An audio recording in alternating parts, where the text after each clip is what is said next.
I never wore diamonds, yet every single day, my husband made me feel richer than any woman I had ever known.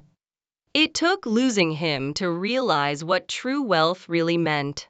When I married him, people whispered that I had wasted my life. He had an old motorcycle, a tiny apartment, and a paycheck that barely covered our bills. My friends showed off luxury vacations, designer bags, and sparkling jewelry. I smiled for their photos, but deep inside, I wondered if they were right. Then my husband would come home exhausted, still carrying my favorite flowers from a roadside stand. On cold nights, he wrapped my blanket around me before covering himself.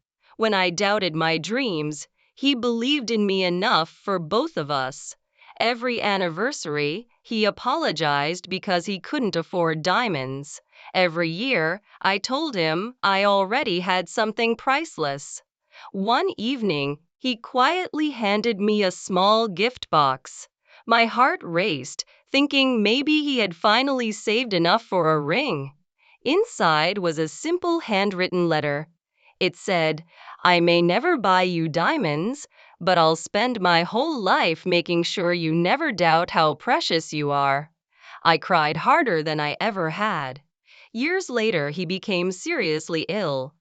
As I sat beside his hospital bed, I looked around and saw women wearing expensive jewelry.